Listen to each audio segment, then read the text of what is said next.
then this trend towards science. The idea of investigating things to find out what is true and not true is always good. But people started putting all their faith in science, like we can figure everything out. And the problem with that is if you didn't have the evidence yet, then something automatically wasn't true, which is not really science.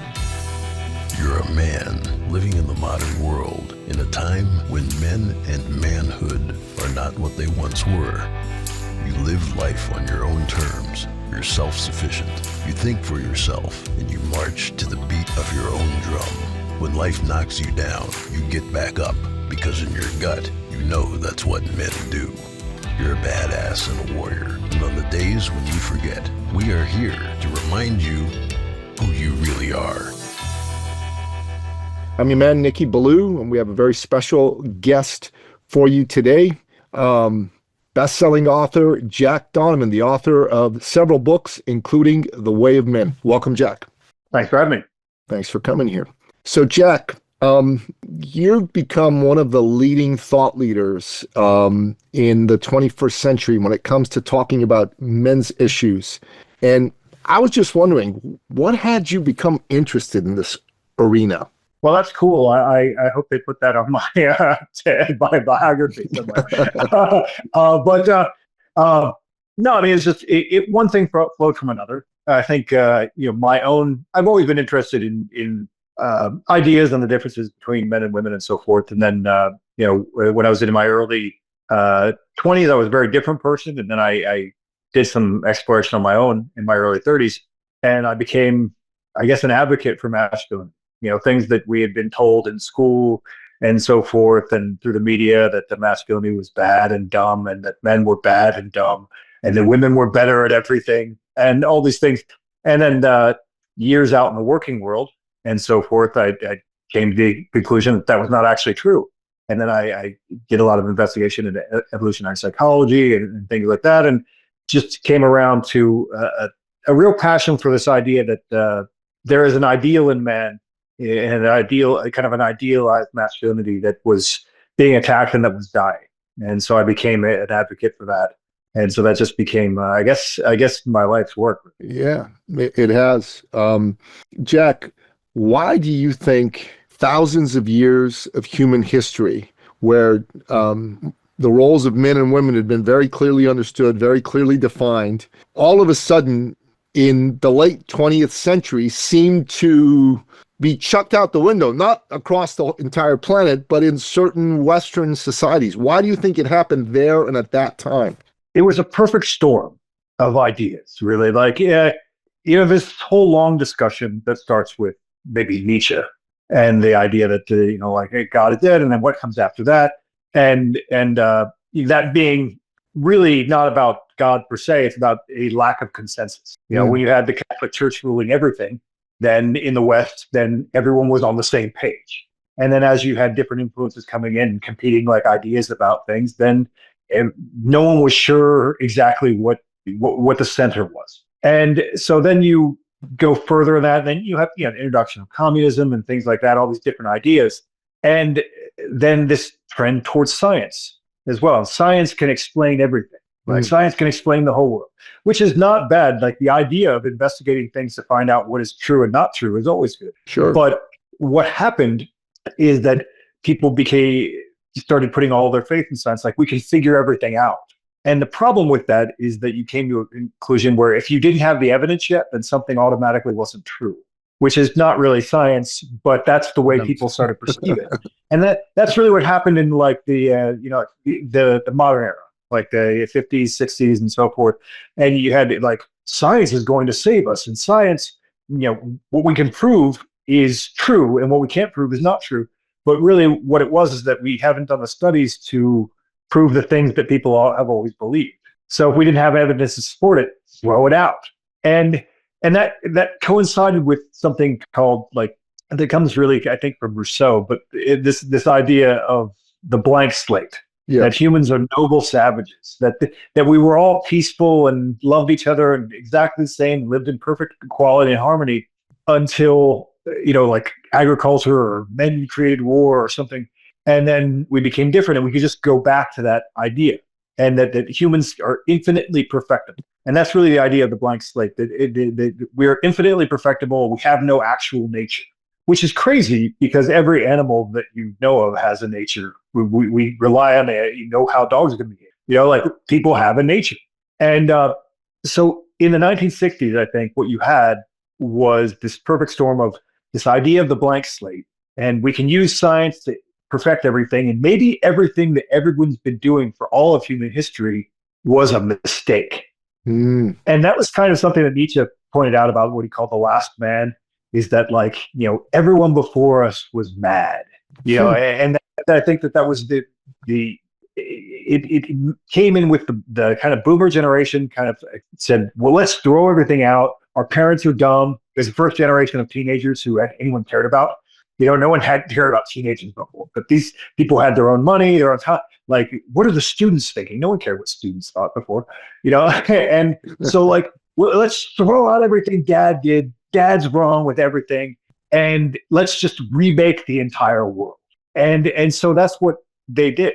That's whether it's come from feminism, whether it comes from destroying old institutions, all these things happened in this generation where we don't have the scientific evidence for it yet, so throw it out.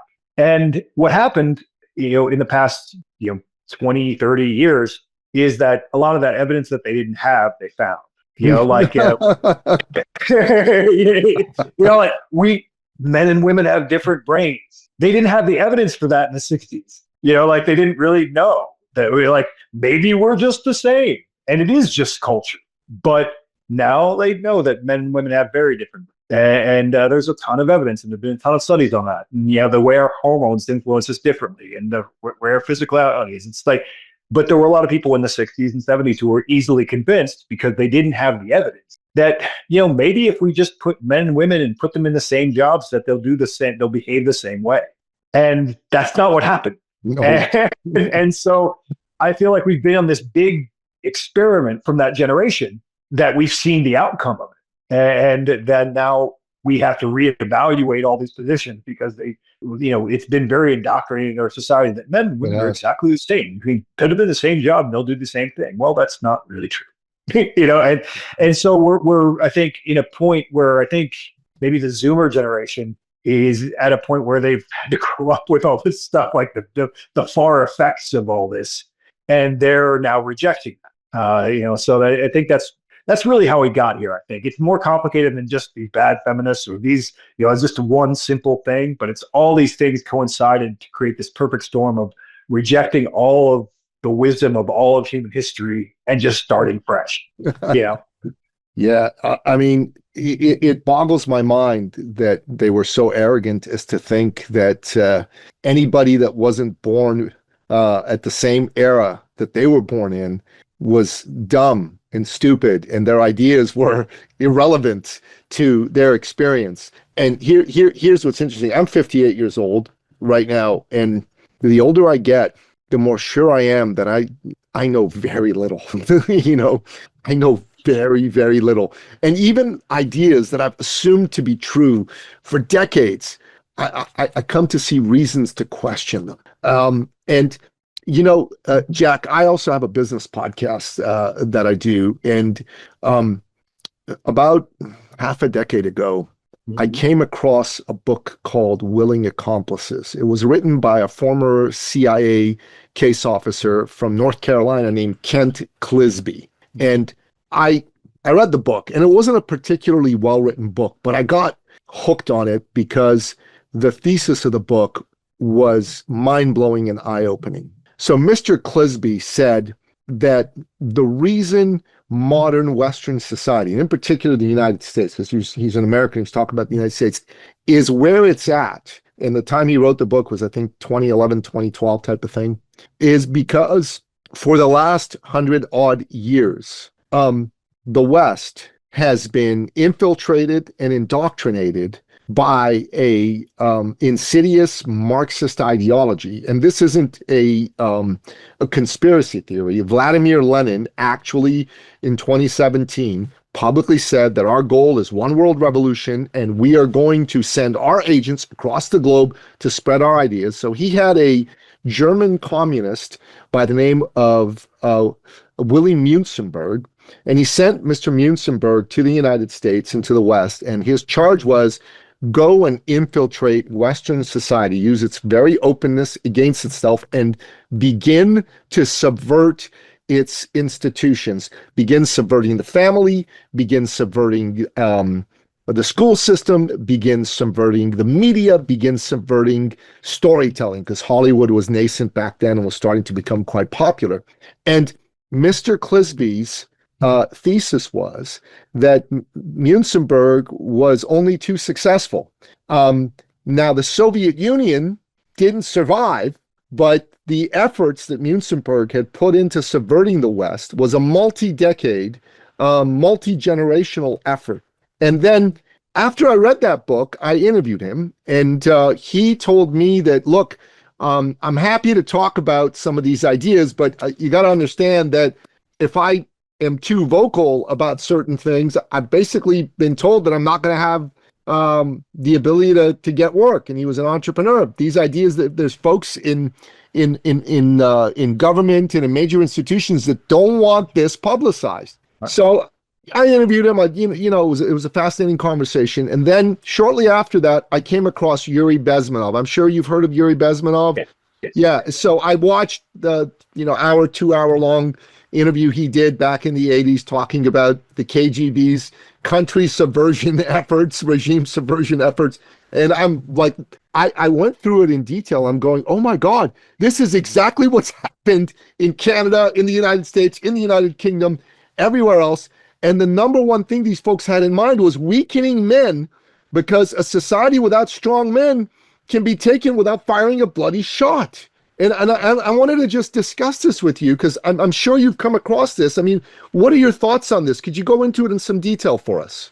Well, yeah, I mean, if you go back to the roots, the thought leaders of all of these, whether it's feminism or gay rights, or then it becomes trans, or all the a lot of the obviously like DEI and the whole race, pitting the races against each other and all that kind of stuff.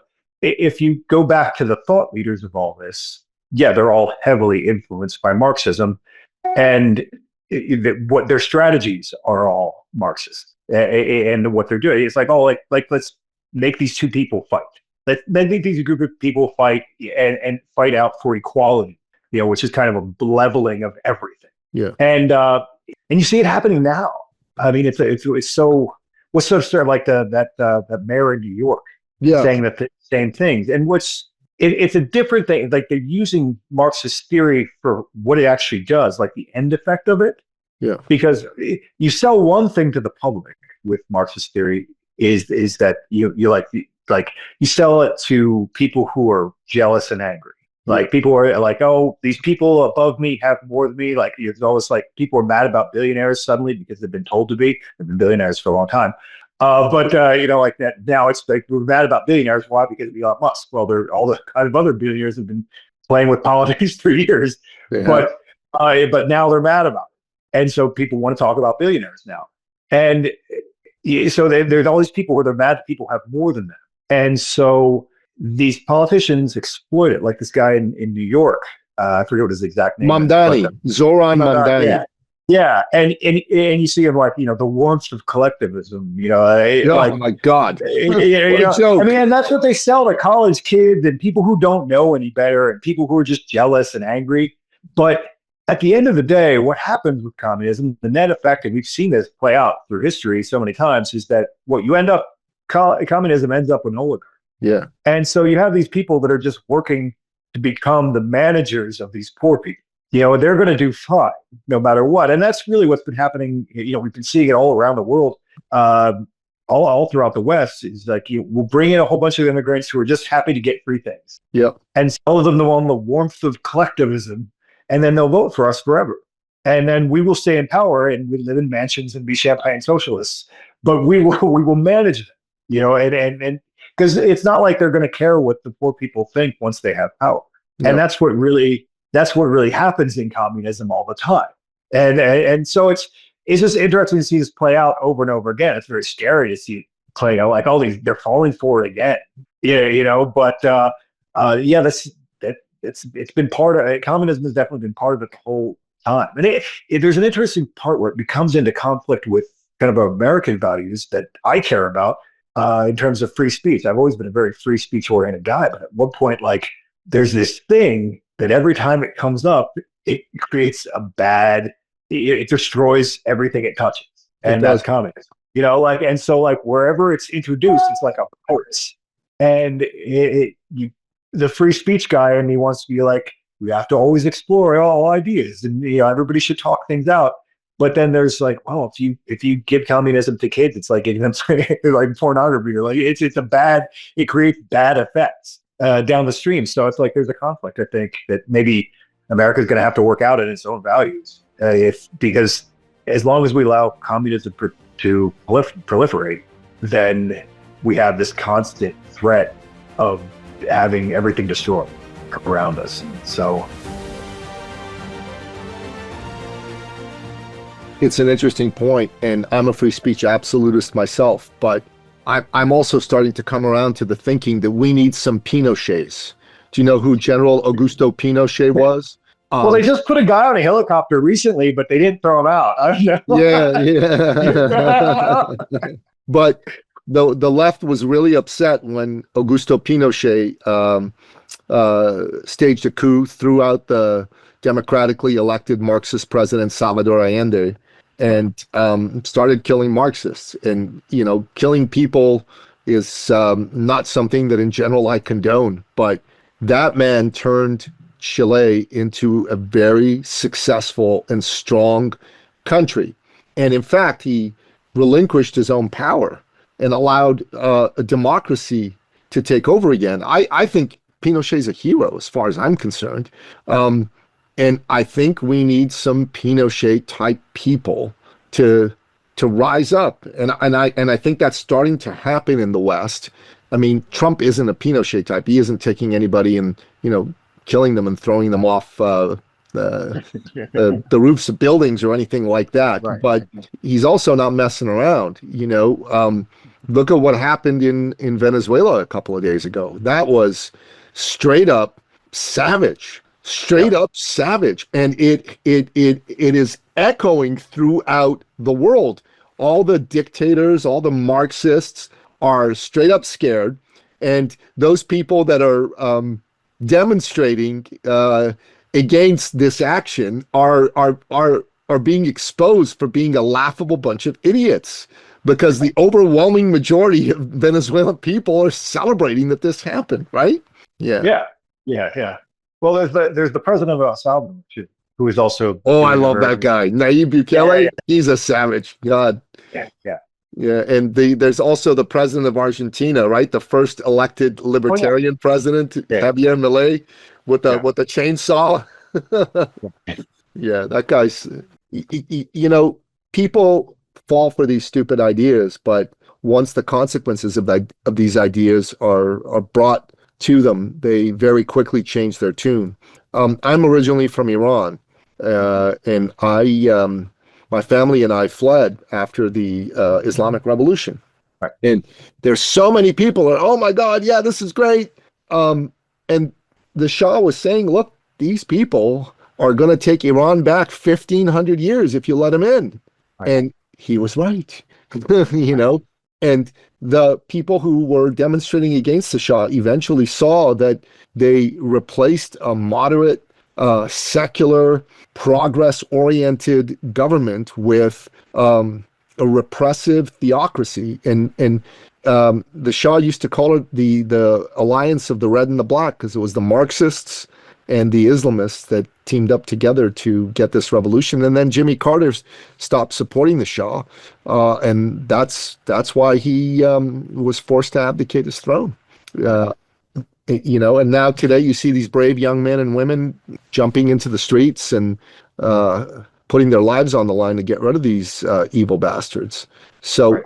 I'm hopeful for the future of humanity because of people like the folks that snatched Maduro, and people like the folks in Iran that are fighting to bring freedom back to a beautiful and ancient civilization. Yeah, it's a shame. There's so much great architecture and so many, the ancient parts, like the Persian parts of Iran. I mean, that's really. I would have liked. There's a lot of design elements that I like over there, and a lot of cultural things that I'm like, well, it's not really a good place for Americans to go visit. Well, in 6 months, maybe in 6 months, things will be different, brother. Yeah. Well, I'll tell you a story about this. So I started to see the demonstrations, and I also started to see the crackdown on the part of the regime. And I'm friends with a man by the name of Wayne Allen Root. And Wayne is President Trump's good friend. He's has the distinction of having interviewed him more than any other journalist since he got into politics. He's interviewed him like 18 times. He's got his cell number on his phone. So I sent him a message and I said, "Hey man, Iranian people are pouring out into the streets of the cities and they're bravely risking their lives. And it would be amazing if the United States could support them. And would you be willing to ask President Trump if he'd make a public statement of support?" Right. And Wayne normally doesn't get back to me pretty quickly. You know what I mean? He takes his time. But on this day, he instantly responded and said yes. He took my text, copied and pasted it, and sent it to President Trump and sent a note to his assistant saying, "Would you make sure the president sees this?" And then he posted on X saying, "Mr. President, please do this." 8 hours later, Trump puts out that post saying, "Hey, to the Iranian regime, I know it's your custom to shoot and kill your peaceful protesters, but if you do that, the U.S. military is locked and loaded and will come to their rescue." So, and 8 hours after that, he snatched Maduro. And God bless him, little old me had this minor influence on foreign policy by calling my buddy who happens to know the president. And I'm sure this is something the president was inclined to do anyways, but it's a good thing that it happened. And every day, I think, in North America, there's a lot of young men and women that have been warped by this crazy ideology of the last 50, 60 years. But in places like Iran, it's unbelievable. 9-year-olds, 11-year-olds, 15-year-olds are going in the streets and fighting for their rights. What could be more masculine than that? Right. Yeah.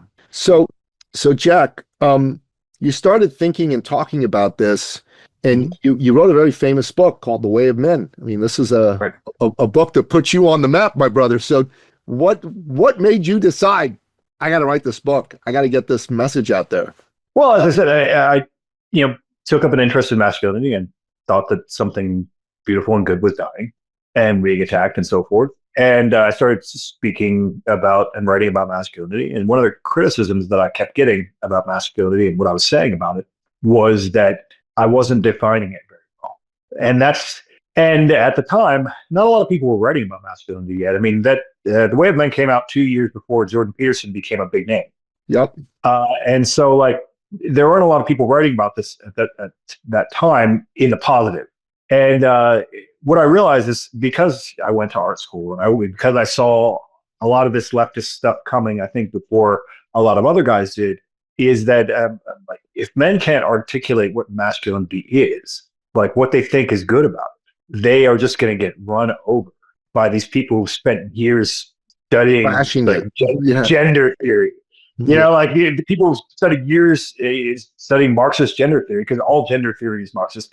And so they, these guys are just going to get steamrolled and confused, because when you ask most men about what masculinity is, they will just have, they're like fish swimming in water, ask a fish about water. They're like, well, it's, and they can't really define it. And they can't really talk about what they like about it. They just said, well, my dad said this, and I like this character in this movie. And it's just a lot of things that don't really have anything that makes sense together. Sure. And so what I try to do with The Way of Men is look at masculinity as a concept. Like, what are we talking about? What do we feel when a man walks in the room and he has a certain presence? That we do this kind of primal math where we know who the more masculine and less masculine guys are. Who is more like the most masculine thing? Because that's what you're really doing when you're defining things. Is what is most masculine is at the far perspective, and what is the least masculine? And we can make that scale. And it's something that we do in this very primal way. And we just, we feel that. And so I was trying to articulate, well, what are we feeling? And where does that perception come from? And what is always true? Because that's something that has nothing to do with culture. The main argument about from gender theory and so forth is that all masculinity is just cultural. Like it's just a cultural construct. And I was like, well, where is that coming from? Like there is a root. There are so many superficial differences between different cultures in the way that they express masculinity. Like whether you're wearing a kilt in Scotland or wearing but there are things that are also always the same. And so my project with The Way of Men is to figure out what was always the same. And so you come up with these basic ideas. They're like, well, being masculine, like being perceived as masculine has a lot to do with strength. Well, we're physically stronger. I mean, like that is something that is like rooted in biology.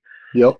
And also no culture in the history of human civilization has ever said, that weak man over there, the weakest man over there, the weakest man in the room, he is the most masculine man in the room. So that's a through line, right? Like yeah. This is true of every culture. It's not just culturally enforced. It's like this is always true. The same thing is true of courage. Yeah, which is probably the thing that's most associated with masculinity, maybe even more than strength. Yeah, is courage. And why? We'll get into that in a second, I guess. But it's the same question you can ask. You can ask someone in modern Iran or ancient Iran or any of these other places. What is that man who's a coward? He's the most masculine man in the room. Like no one says that. No one has ever said this cowardly man is the most masculine man. So you can find these through lines that have always been true about masculinity. It's true. And so like those are what I get. And that's how I got the tactical virtues. And then the idea from that is, well, where do these come from? What is this thing that is always true, and where does it come from? Well, it probably comes from human nature and, how we've been interacting for most of human history. What have men been doing? Well, they've been guarding, protecting the perimeter as a hunting and fighting gang. Yep. And so we judge each other as men based on some kind of primal criteria for who would be good in that role. Like who would be successful in that role? Who do we want on our team? Yeah, and that's kind of how we judge each other as men. And it's interesting when you get into the idea of virtue, and that's kind of something that I'm toying with right now. I'm working on a book on that, and there's a lot in the West about virtue, but virtue comes from a word that means man. Verb. That's right. Yeah. Vir means man, and then that became virtus in Latin, and then it became kind of got mixed up with arete, like the Greek version, which meant something a little bit different. But virtue has a root that just means man, and so like these idea of these virtues came first. They started with what do we need to do to survive, and not just survive, but to win. And that's where virtue starts for men, and then it expands out from there. Then we can talk about being a good man and being a good member of society and all those other things, but it has to start with what the abilities that allow us to survive and have allowed us to survive for thousands and thousands and thousands of years. Well, I really like what you've been saying in your work about virtues, because I took that to mean that virtues really are the sterling qualities of manhood and masculinity. That's how I read your definition of it, and it instantly resonated with me. And I think most men would say the same. I interviewed Robert Glover, the author of the book No More Mr. Nice Guy. Yeah, good guy. And he said to me during the interview, that most men are craving masculine-only spaces, yet not knowing that they're doing so. Right. They don't even know that they're missing this. But when they're introduced to masculine-only spaces, and I don't mean male-only spaces, because those aren't necessarily masculine. There's a lot of so-called men's groups that are just shite, and are promoting a feminized version of men. But why cry? Yeah, when I was talking to Sovereign Men, in addition to being a podcast, we're a men's organization that I founded, and I was talking to one of the men we're doing a kickoff meeting on Saturday, and there's a man who's helping me lead that kickoff meeting, and he's a very wise man. But I was talking to him because one of the men in our community came out and said, "Hey, There's a way that I've been being all my life, which is wimpy and weak. I don't want to be that way anymore. And this is the year I want to handle this. And I'm asking you men to kick me in the ass, even kick me in the balls when you notice me being this way.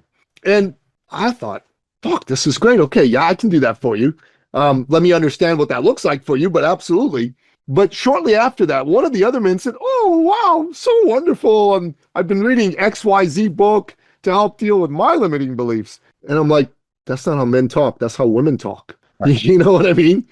And I called my my co-leader of this day up, and I said, look, I don't want to go in the group and start a big text chat, because that's, again, feminized behavior from my point of view. But at the event, I'm going to start off with some videos of these protesters in Iran getting shot at and still going forward toward the guns. And I want to play scenes of these people showing conspicuous bravery. And I want to put it out there in front of these men and go, you men are all pussies. You men are all comfortable. Your life, these people are going through real hardship. There's nothing in your life that you can construe as real hardship. You might have preferences for some different shit than what you're dealing with, but these people are going through hardship. You're not. Stop being a fucking pussy. And stop, when a man says that he wants to be held accountable, ask him how. Don't just say, oh, goody, this is so great. Let me tell you about this cute book that I read. Like, I'm gonna tear my hair out. That's adorable. That's adorable. I know, it was adorable. Yeah. Oh my God. And that's really what my take on all this was. One of the things that you said, which I really liked, is that we judge men, the most masculine men, as the bravest men, as the most courageous men. And I think that's true. Mm-hmm. But I had an Iranian freedom activist on my show. His name is Salman Sima. If you ever have a chance, just follow him, because this dude is straight up brave. He's a small man. He's not like big, strong, he'd work out anything. But in Iran back in 2022, this young woman, Mahsa Amini, she was beaten to death because her hair was showing from under her hijab. Think about this, beaten to death. 22-year-old, beautiful, stunning young woman. And a whole bunch of Iranians demonstrated against this, including one of Salman's friends. Well, his friend was arrested by the security forces, beaten up and thrown in jail. So Salman went to their headquarters, banged on the door, started swearing at them, and demanded that they release his friend. Right. Well, they arrested him, and they beat him and tortured him to within an inch of his life. And I said to him, I said, why did you do this? I mean, you must have known this was not going to have a good result for you. Yeah, when you were telling the story, I was like, I kind of think I knew this was not going to have a good result for you, right? Yeah. But he looked me in the eye over the screen, brother, and he said to me this, and I got chills. He said, he's my friend, and I'm loyal to my friends. And if you're a man, the first virtue you must have is loyalty. And bro, I got chills, goosebumps. I don't fucking cry in public, okay? I don't cry. I started to bawl like a little fucking girl. Right. And I'm like, holy fucking shit, you're brave, dude. You're brave, and you get it.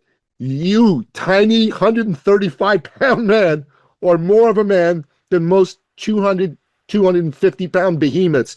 You understand what it means to be a man at a level that very few people do, you know? And I think courage is important, but I think loyalty married with courage really speaks to who a man is. Because if your only loyalty is to yourself, I don't think you're much of a man. That's just my thoughts. Yeah. So talk to me about the key virtues as you see them that men need to embrace in order to fully live in their masculine self. Well, I mean, in the way of men, I talk about strength, courage, mastery, and honor. Those are tactical virtues that I think you need to live. And loyalty, because we just talked about strength and courage. We already know what they are. Yeah. Mastery, I think men need to. Men always respect other men who know how to do things. If they have a skill or something. 100%. So I think that's an important part of the picture. And then honor and loyalty are basically the same thing. If you really think about because when you are demonstrating honor, you're demonstrating that you care about other men's opinion about it, like within your honor group. Because you can't care about what everyone in the world, because it includes No. your enemies, all kinds of people. But when you are demonstrating honor, really you're caring about. Now that I'm further down the road, of writing about these things, I could say pretty easily that honor is your reputation for virtue. I like that. I mean, it's very simple, but it because virtue is basically the concept of what your honor group thinks a good man should be. Like and that includes the tactical virtues, but it also includes like your cultural things and all things. Your tribe, your honor group of men. That's the kind of holistic definition of virtue. And honor is that the idea that you care about your reputation. And so when other men talk to you, when you say you're defending your honor, you're really defending your reputation within that group of men. And so honor is really about loyalty, because you're showing that I care about your reputation, the reputation or not, because they're the guys who are like, I don't care what anyone thinks about me. Well, if you actually don't care about what you like, like you're loyal to no one can trust you. Because if you don't care if you lie to me, then how can I trust you? Like if you don't care about your reputation for, say, being honest, then why should I trust you? So there are all these things that, like, that's why I say honor is very much about it's loyalty, or basically the same thing. You're loyal to the values of your group.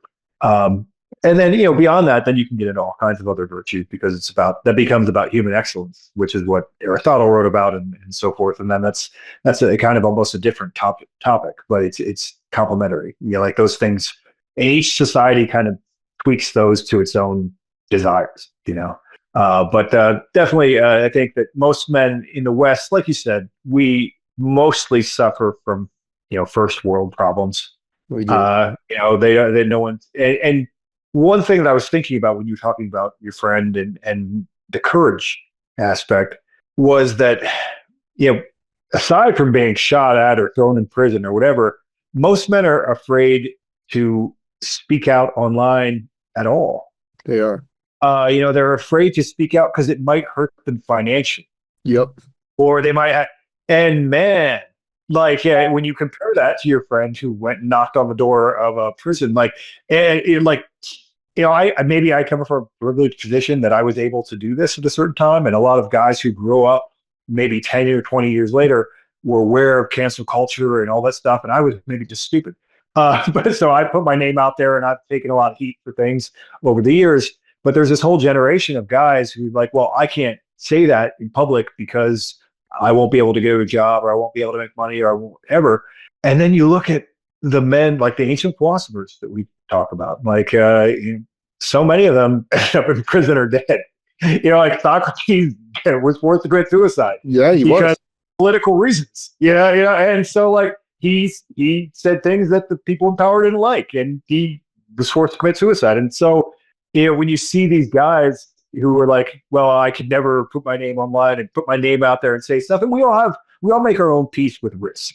We decide, some people are just going to do everything, and some people are going to like be able to play the game a little safer. And I think there's going to be range with men always. And you're not a coward if you don't do the most courageous thing ever. But like, I think we all have to make our own peace with it and find where we're at with that. I'm not going to take certain risks. I still need to be able to eat too. But For sure. I do think that there was a real fear of speaking out that allowed a lot of these things to get worse. When in the age of cancel culture and DEI and the trans thing, everyone, let the trans thing happen, and everybody thought it was crazy. Most people thought that was crazy. It was obviously crazy. It was. But everybody was like, I'll put the pronouns in my bio, I guess. Everyone had to do all the work, and all these people did that, and they facilitated it because they didn't take a stand. And that was a little stand, compared to what your friend did. Yeah. And so I think we do need to encourage men to, especially we're in a good place in America right now. A place we weren't in two or 3 years ago. That's right. And we're in a good place. If you're still hiding, I have to ask why. If you have something important to say, or you're just saying the simple things that we're saying, because we're not saying subversive, crazy things. we're like you and I were just sitting here talking about things that men have literally believed for all of human history, Right. historically normal. And so if you can't say things that are historically normal, like that kind of makes you a coward. It does. In this, with the amount of support we have, and right now, we're on the other side of history right now. I think that just you should be able to use your name and say basic, simple things that men have always believed. 1000%, man. So back in 21, I connected with Wayne Allen Root and approached him with an idea to write a couple books with him. And the first idea was to come up with a list of companies that had gone woke. And the idea was to get, normal people to protest, boycott them, and hound them. So this is what we wrote. We wrote the Great Patriot Protest and Boycott book. And this book sold enough copies to become a New York Times bestseller, but because it wasn't woke, we didn't officially get the accolade. But but I still claim it because we sold enough books to do it. And this has got 116 companies, and there's a lot of culprits in there, but in particular Disney. We really went after Disney because of some of the things you were talking about. Disney went full retard, full crazy, and started promoting anti-family, pro-trans crap. And then we wrote another book called The Great Patriot Boycott Book of Patriotic Companies, and he gave Donald Trump a copy of that. Donald Trump endorsed it and put it on Truth Social. And the very next day, Amazon canceled my account and took it down. Wow. And I had to fight to get it back, but we lost all the benefit of Trump's endorsement because of this. Still sold enough copies to be a New York Times bestseller, but I honestly, yes, I have to eat, and I don't want to be stupid about anything, but I'm going to stand up after Canada lockdown, because I live in Canada in the scamdemic period. We had a group of people, the truckers, that went and protested to get our rights back. And I went there to Ottawa, our capital city, with my girlfriend to basically support these guys. And the people in power called these guys fascists, Nazis, all kinds of vile names. And they said these were dangerous people doing dangerous demonstrations. There were kids and families with bouncy castles. 40% of Canada's truckers are Sikh Indians, right? Yeah. From the Punjab. So I don't know, agents of white supremacy and all other crap. Right. And that was the moment where I made a decision that I'm never going to be one of those people who says I'm not going to talk about politics or religion anymore. I'm always going to talk about politics and religion. And there's a business group that I'm doing some talks for, and the guy who's bringing me in is saying, you got to be careful about what you say politically. And I'm going to respect it from his point of view while I'm in his environments. But elsewhere, no freaking way, man. I love Donald Trump, especially because he's snatching dictators from their comfortable beds, and he's telling freedom fighters that he's got their back and he's not going to let crazy dictators kill them in the streets just for asking for basic human rights. For that reason, I love him. And if someone thinks that that is bad and wrong, pardon my French, but fuck them. Fuck with the horse that they rode in on, as far as I'm concerned. And I'm not the bravest man I know, but I'm also definitely not the most cowardly. And when it comes to standing up for rights and beliefs, I think that's super important. Super, super important. Yeah. The whole thing, we don't realize, and you brought this up earlier, we don't realize how much of what is considered normal, especially, maybe +5 in, say, Canada or any of the Commonwealth countries, really. We don't realize how much of what is considered normal is actually Marxist. Yeah. Calling everything fascist is because communists need an enemy. Yeah. Fascism is the mythical enemy of communism, and even if there aren't any real fascists, they have to go find them. Yeah. Because they need an enemy to be against so that they can exist. And so, when you start to realize that, and the same with globalism, globalism is always good, nationalism is always bad, because that's a communist frame. And when you start to realize that all those things that have been normalized are all like Marxist frames, you can start to take that apart and say that those don't mean anything, because communists will call anyone who is not a communist a fascist. Like It's true. It's true. It's a meaningless word. So if you start to realize that, then those sting of that goes away, and you saw that happen a lot. I think over the past maybe like 6 years, I guess, since 2020 and the great foolishness of 2020 and all that. You saw a lot of people wake up and they were just done with that because they sit with all the BLM riots and all these things that then just turned out to be scams. And I think they were really revealed to be what they are, and that's why I think the establishment hates like Elon Musk, because if he wouldn't have bought X, then none of that information would have gotten out.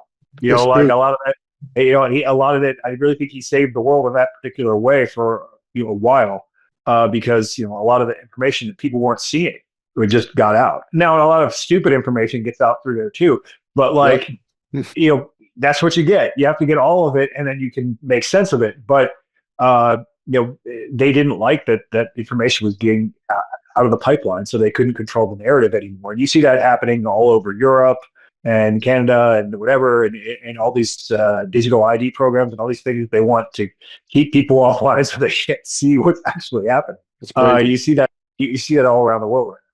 You're 100% correct, and it's crazy. I love you calling what happened during the scamdemic the great foolishness. I think I'm going to R&D that, rip off and duplicate it. That's pretty good. That's really great. I was thinking of like like the way that they used to talk about things in the old days, like the time of troubles. Yes. Things like that. Like it was a Dickens novel or something like that. I love it. I love it. The great unhappiness or something. Right. That's awesome, Jack. You ought to do what you do someday in the form of a novel. Like bring some of these great truths and ideas to people in the form of a novel. I think you'd do really, really well. I would line up to buy it, to read it, and to promote it. Your work is really peerless as far as I'm concerned. I've enjoyed every one of the books I've read by you, and I was so glad that the algorithm on Instagram brought you into my attention again. I'm like, oh shit, that's Jack Donovan.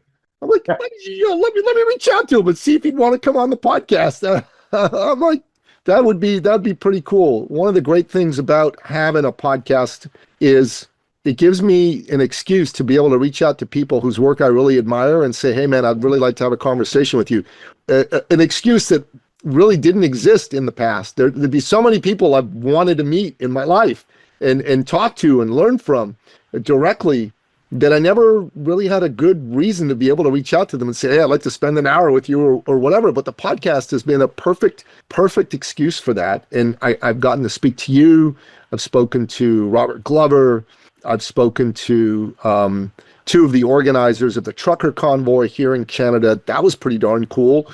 I spoke to Dr. John Maxwell, who wrote all those leadership books. I spoke to Jack Canfield from Chicken Soup for the Soul.